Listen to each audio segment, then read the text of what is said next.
भगवान कृष्ण के चरण कमलों का ध्यान करो, क्योंकि कलो केशव कीर्तना कलयुग केवल नाम आधारा सुमिर सुमिर नर। एक गोस्वामी जी से बोला, नहीं महाराज बहुत सागर में बहुत गहरा है, लोग कहते वो अथाह है, अब आप कहते कूद जाओ डूब जाएंगे, अथाह यहाँ तक था नहीं मिली। गोस्वामी जी ने कहा ये अथाह है, इसमें कोई दो राय नहीं, कोई ऐसा इंची टेप नहीं बना है जो उसकी गहराई नाप ले। कहा तो फिर मैं जान लूं कि क्यों कूद जाऊं, डूबेगा नहीं। गोस्वामी जी ने कहा पार जाना है अगर तो बिल्कुल उथला है वो। सागर सुमीरन जे नर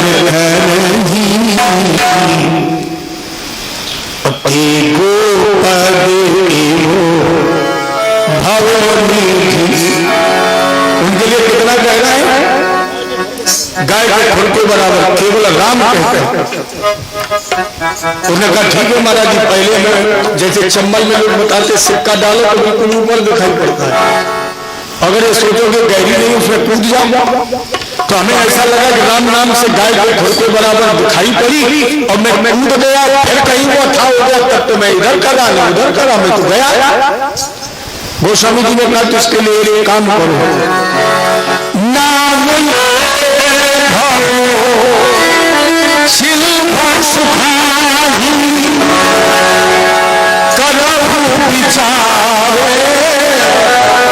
सुजन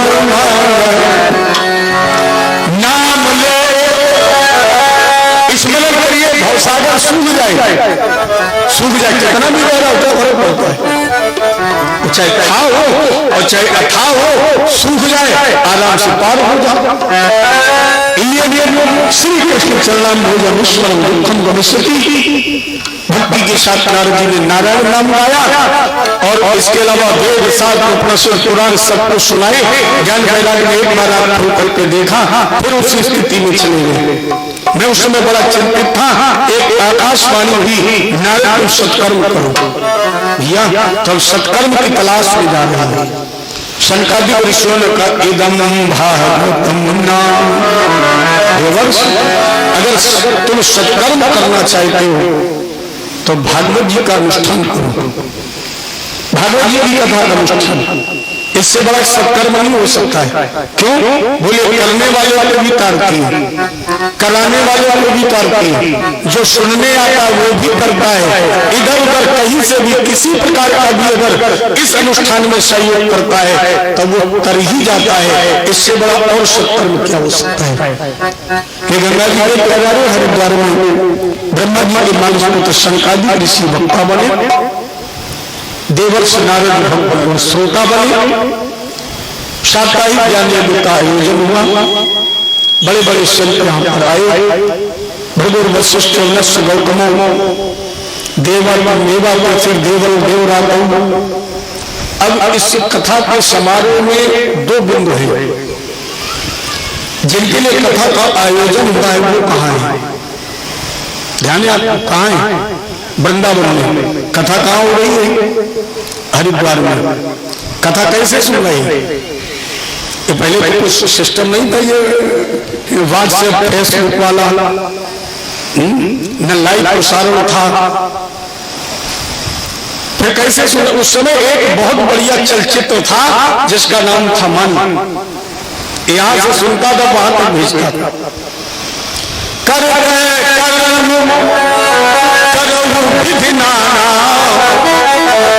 मन राघव जहां मन से, जैसे यहां बैठे हो, अगर मन नहीं है तो और लाउड स्पीकर बढ़ा दिया जाए, सुनाई नहीं पड़ेगा। अगर मन कहीं बात लग गया फिर सुनाई नहीं पड़ता कि कहाँ कथा चल रही। ये मन भगवान में कथा वहां हो रही और मन उनका यहाँ लगा, मन से सुन रही है। दूसरी बात, यहाँ श्रोता कैसे आई, कथा का तो तुरंत आयोजन हो गया। वो श्रोता आए जिनको भगवान की कथा के प्रति अनुराग है, जो 24 घंटे सत्संग ढूंढते हैं। जैसे आयोजन हुआ संत अपने आप पहुंच गए। अब लोग कब जाते हैं, जब पर्चा बटवाओ। अब कब जाते हैं, जब पीले चावल दो। नहीं तो पड़ोसी भी कहता भागवत करा रहे, हमें कौन बुलाया, हम क्यों जाए। यहाँ का व्यवहार यही अदा हो जाएगा, व्यवहार करना है तो भगवान से करो। एहसान अगर लादना है किसी पर तो ठाकुर जी पर ला दो, बिना बुलाए सुनो, और इससे कहो मैं तुम्हारे बिना बुलाए सुनी है, इसलिए कभी ना कभी तुम बगैर याद करे हमारी सुन लो, तो वो एहसान बड़ा मोश नहीं है। तुम एहसान करोगे तो निश्चित तुम्हारा व्यवहार अदा करेगा। इसलिए तुम्हें बुलाया जाए तब तो जाओ ही, और न बुलाया जाए तब जरूर जाओ, न बुलाया जाए तब जरूर जाओ, क्योंकि ये एहसान तुम्हारा यहाँ नहीं मेरे ठाकुर जी पर होगा। पर एहसान चला सुनो कल्याण। सातवें दिन कथा का विश्राम हुआ, और जैसे सातवें दिन कथा का विश्राम हुआ तो बनमाली पीतवासा मनोहरा कांची कलाप कुंडला। जैसे शंकराचार्य जी ने सातवें दिन का ओम ओम मदः कथा का पूर्ण विश्राम हुआ, उसी समय उस पंडाल में एक सूर्य प्रकट हो गया, और वो सूर्य इसके चार हाथ, शंख चक्र गदा पद्म, जिसके नेत्र की तरह चंचल, जिसके वक्षस्थल पर महाराजा ध्रुव का चरण चिन्ह, जिनके कंधे पर पीतांबर, जिनके होंठ पके हुए कुंदरू की तरह लाल, जिनके केश गुलाले वर्ण, जिनका श्याम, जिनके चरण कमल की पंखुड़ी से भी ज्यादा कोमल, ऐसे प्रभु हमारे उस भागवत पंडाल में गंगा जी के किनारे हरिद्वार में प्रकट हो गए। भगवान की भक्ति ज्ञान वैराग ने नृत्य किया, और नाचते हुए हमारे ठाकुर जी के पास पहुंचे। एक गाना जीवन का सब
Oh,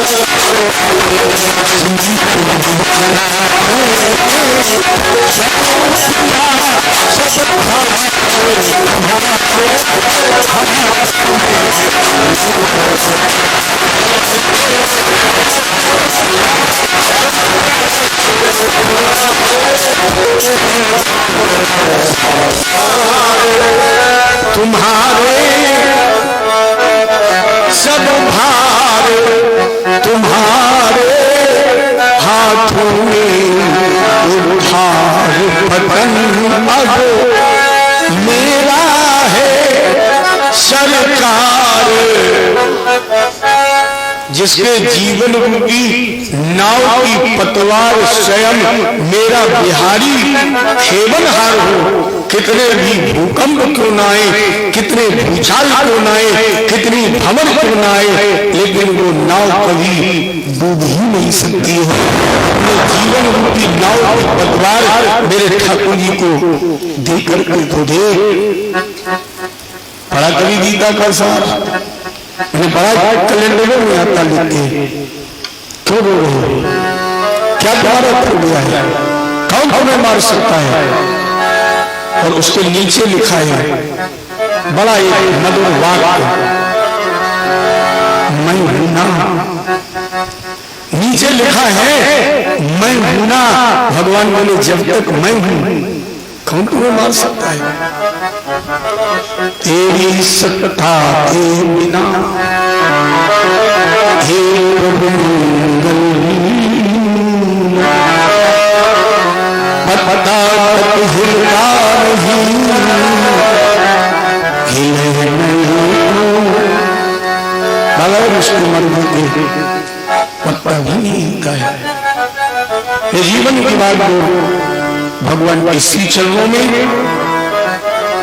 भगवान ने भक्ति ज्ञान वैराग्य को भागवत के एक एक श्लोक में बसा दिया, आशीर्वाद दे दिया। जहां भी ये ग्रंथ रहेगा, जहां भी हमारी ये कथा रहेगी, जहां भी भागवत का अर्ध श्लोक एक श्लोक 24 श्लोक भी होगा, वह भक्त पर मेरी पूर्ण कृपा बरसेगी और जन्म के बंधन से छूट जाएगा।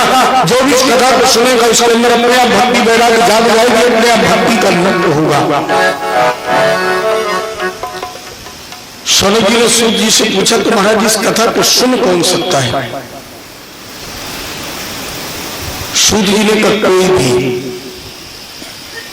कथा को सुनने वाले का कल्याण होगा ही। इस विषय में भी हम तुम्हें एक इतिहास सुना रहे हैं। तुंगभद्रा नदी के किनारे एक आत्मदेव नाम का ब्राह्मण रहता, पत्नी का नाम धुंधली था।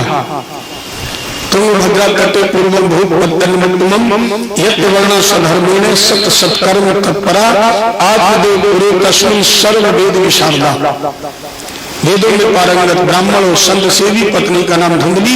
भिक्षुकों विद्वान लोग के धुंधली तत्प्रिया श्रद्धा पति से विचार मिलते नहीं है।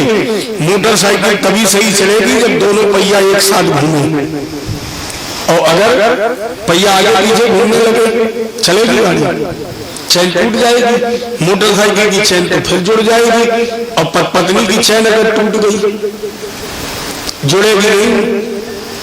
जीवन की चैन नहीं टूट जाएगी, जीवन की चैन ही छिन जाएगी। रामी मालिक है, चैन छिन जाएगी। वही आत्मदेव क्या हुआ, परिणाम ये वही निसंतान रहे। निसंतान में दुखी होकर के आत्मदेव ने घर त्याग दिया। दोपहर में तालाब में पानी पी रहे थे, रो भी रहे थे, सोच रहे थे पुत्र होता, मुझे प्यास लगती, पानी लेकर आ जाता।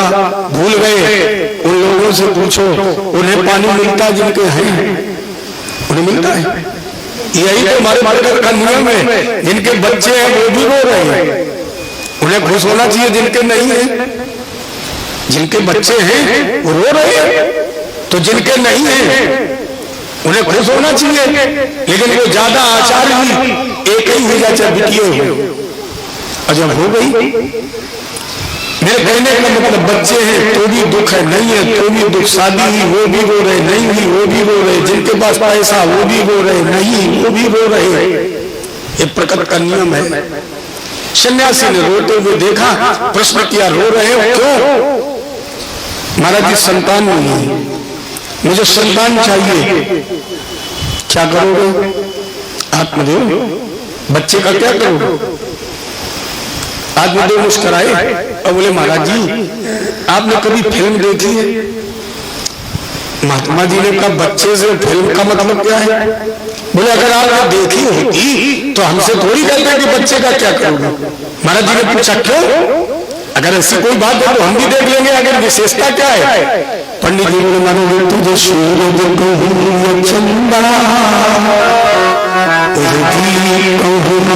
या तारा, मेरा नाम करेगा रोशन जग में मेरा जो कहते हमारा नाम बढ़ाएगा। मानो पहले ये चिंतन करो, तुमने अपना नाम बढ़ाया है, तुमने अपना बढ़ाया है, और जब तक तुमने अपना नहीं बढ़ाया तुम्हारा लड़का तुम्हारा बढ़ाएगा। आपसे प्रश्न है, महात्मा गांधी का नाम महात्मा गांधी के बच्चों ने बढ़ाया कि महात्मा गांधी ने खुद बढ़ाया? राम जी का नाम खुद बढ़ा, कृष्ण का नाम खुद बढ़ा, चंद्रशेखर आजाद, भगत सिंह का नाम खुद बढ़ा, किनके परिवार के औलाद ने बढ़ाया।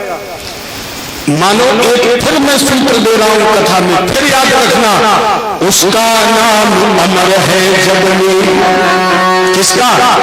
जिसने संकट झेला है, उसका नाम अमर है जग में, जिसने संकट झेला है। और चाहे भीड़ अपार यहाँ पर उड़ना तुझे, चाहे भीड़ अपार यहाँ पर उड़ना तुझे। तो अगर तुम्हें संसार में नाम बढ़ाना है तो स्वयं संकटों का सामना करके अपना नाम रोशन करो। ये नाम बढ़ाएंगे नहीं, ये नाम कटवाएंगे। चिता पर बाद में जलाए, पहले तो बाद में बंटवारा होता। अब तो चिता जला के आए, 4 लड़के बैठे, बोले तेरे ही बाद में होगी, पहले बंटवारा। बंटवारा हो गया, तहसील में पहुंचे, बोले लेखपाल साहब पिताजी खत्म हो गए। बोले क्या करें? बोले बाप बनाओ, काटो, हमाओ, चढ़ाओ। तो ये नाम तुम्हारा कटवाएंगे कि चढ़वाएंगे? जिनके लिए हम कह रहे हैं ये नाम करेंगे, नाम नहीं करेंगे, तुम्हारा मटिया मेट करेंगे, नाम तो अपना करेंगे, तुम्हारा तो मटिया मेट, खत्म काम। एक विशेष बात ध्यान देने की है, आपके पुत्र ना हो, बच्चा ना हो, आपको कभी कभी रोना पड़ेगा। आपके बच्चे ना हो, आपको कभी कभी रोना पड़ेगा। आपका पुत्र हो, 10, 20, 25 साल बड़ा हो, ईश्वर न करे किसी के साथ ऐसा हो, लेकिन 10, 20 साल का बच्चा होकर अगर वो मर जाए तो भी आपको उसकी कभी कभी याद आएगी। साल 2 साल याद रहेगी, इसके बाद दीपावली की याद आएगी, होली को याद आएगी, रक्षाबंधन को याद आएगी। लेकिन अगर घर में कपूत पैदा हो जाए तो तिल तिल रोना पड़ेगा। अच्छा आपको बताओ, निपूत अच्छा है कि कपूत अच्छा है? निपूत वाला कभी कभी रोएगा, और कपूत आ गया तो एक घड़ी रोना पड़ेगा। एक बार रो के तैयार नहीं हो पाएगा, दूसरा रहना फिर आ जाएगा, तुम्हारी लड़का ने आज हमारी बहुत मारू। थोड़ी देर बाद खबर आया तो जुआ खेल रहा था, पकड़ गया तो पूरी जिंदगी की कमाई बर्बाद करो, उसके पीछे घूम। तो कपूत से कहीं निपूत अच्छा है, कभी कभी याद आती है, लेकिन कपूत नहीं होना चाहिए। और वही हाल दो के साथ हुआ। महात्मा को दया आ गई, फल दे दिया। समय आने पर धुंधकारी ने फल, धुंधली ने गाय को खिलाया, बहन का पुत्र मंगवाया, आचार्यों ने नाम रख दिया धुंधकारी। गाय ने फल से बच्चे को जन्म दिया, जिसका नाम रखा गया गोकर्ण। गोकर्णा पंडितों ज्ञानी धुंधकारी महाकाला। इस प्रसंग से एक शिक्षा और मिलती है, जो तुमने किया है उसकी सजा मिलेगी, ये निश्चित है। आपके कर्म की सजा भगवान भी नहीं बदल सकता है। लोग कहते हैं पाप करने के बाद पुण्य कर लो, पाप नष्ट हो जाता है। नहीं होता है। जो आपने पाप किया उसकी सजा आपको अलग मिलेगी, पुण्य जो किया है वो आपको सजा अलग मिलेगी। लेकिन पाप के बाद अगर आपने पुण्य किया, आपने धर्म किया, आपने दान किया, तो सजा तो आपको मिलेगी, लेकिन एक लाभ मिलेगा। वो सजा आपको समझ में नहीं आएगी कि हमें सजा कब मिली। जैसे किसी बच्चे को जब कान छिड़वाया जाता है तो उसे क्या खिलाया जाता है? लड्डू या पेड़ा खाता है। तो लड्डू या पेड़ा खाने की वजह से कान में दर्द कब हुआ उसे पता नहीं लगता है। अगर उसे न खिला तो दर्द का एहसास होगा, जबकि दर्द दोनों में बराबर होगा। कान छेदा जाएगा तो पेड़ा खिलाएगा उसमें भी तो नहीं दर्द है, और बगैर खिलाए कान छेदा जाएगा, दर्द उसमें भी तो नहीं है। लेकिन पेड़ा खाने के चक्कर में वो कान का दर्द महसूस नहीं करेगा। उसी तरह अगर आपने पूर्ण किया है, भजन किया, साधना की है, तो जो आपको पाप की सजा मिलेगी उसका जब दर्द होगा तो परमात्मा आपके मुंह में लड्डू दे देगा, तो आपको सजा का दर्द महसूस नहीं होगा, लेकिन दर्द तो कष्ट तो हो गई, सजा तो आपको मिलेगी। तो इस प्रसंग से धुंधकारी ने चूंकि अपने जीवन में न जाने कितनी चोरी की, न जाने कितनी डकैती डाली, न जाने कितनों का कत्ल किया, यहाँ तक इसने अपनी मां को लातों से पीटा तो मां ने भी आत्महत्या कर ली। परिणाम क्या हुआ? एक दिन धुंधकारी का भी कत्ल हो गया। जब धुंधकारी ने लोगों को मारा तो देशों ने इसे भी मार दिया। इससे ये सिद्ध होता है कि तुमने अगर किसी को दुख दिया है तो तुम्हें भी दुख मिलेगा। भला जो चाहो तो भला करो, न इसमें अंतर है बाल भर भी, कभी न दुख दोगे अगर किसी को तो तुम भी फूला भला करोगे। भला कभी होता है जगत में जब तुम किसी का भला करोगे। धुंधकारी का भी कत्ल हो गया। आप जो साधना करने चले गए, गोकर्ण में माँ बाप बेटा भाई के कल्याण गया जी में श्राद्ध किया, रात में आए महल में सो रहे थे, अचानक धुंधकारी इन्हें प्रेत के रूप में दिखा। महाराज जी मेरा कल्याण करो, प्रेत की योनि में पड़ा हुआ। गोकर्ण ने कहा मैंने गया जी में श्राद्ध किया। धुंधकारी ने कहा गया श्राद्ध सतह न, सैकड़ों बार भी पिंडदान करें तो भी कल्याण नहीं होगा। अब यहाँ एक विरोधाभास है। ये जो तीर्थ है गया जी, ये गयासुर नाम के राक्षस की छाती पर बसा है, और इस छाती पर भगवान विष्णु के चरण है। भगवान विष्णु ने उसे वरदान दिया है कि आज के बाद जो तुम्हारे वक्ष स्थल पर आकर मेरे चरणों में श्राद्ध कर देगा उसके पितरों का उद्धार हो जाएगा। ये भगवान का आशीर्वाद है, ये भगवान का आशीर्वाद है कि जो तुम्हारे सीने पर आकर मेरे चरणों में पिंडदान कर देगा उसके समस्त पूर्वजों का कल्याण हो जाएगा। फिर धुंधकारी का क्यों नहीं होगा? क्या भगवान की वाणी झूठ हो सकती है? बहुत गहराई से सोचिए। भगवान ने कहा कि यहाँ आकर जो पिंडदान करेगा उसके पूर्वजों का उद्धार हो जाएगा, फिर धुंधकारी का क्यों नहीं हुआ? क्या भगवान की वाणी झूठ है? नहीं, इसका कल्याण केवल इसलिए नहीं हुआ कि इसने अपने माता पिता का अपमान किया, केवल इस कारण नहीं हुआ। रामायण कवि सुन जननी सोई सुत बलभागी और जो मात चरण अनुरागी। हमारे नैमिष के विद्वान ने गीत लिखा, उसकी 2 लाइनें आपको सुनाऊं, गाऊंगा नहीं बता दूंगा आगे कभी। उस अभागे की कितनी बड़ी मूर्खता, पास गंगा के रहकर कुआं ढूंढता, जिसके माता पिता घर में मौजूद हैं उसका तीर्थ में जाना मुनासिब नहीं। एक भूखे को भोजन कराया नहीं, एक प्यासे को पानी पिलाया नहीं, एक नंगे को अगर चादर तुमने उठाई नहीं तो फिर बंठन पे आना मुनासिब नहीं। माता पितृ देवो भव, ये प्रसंग हमारा सिद्ध करता है कि माता पिता के अपमान के बावजूद अगर आप भगवान के द्वारा भी चाहें तो वो भी आपका कल्याण नहीं कर सकते।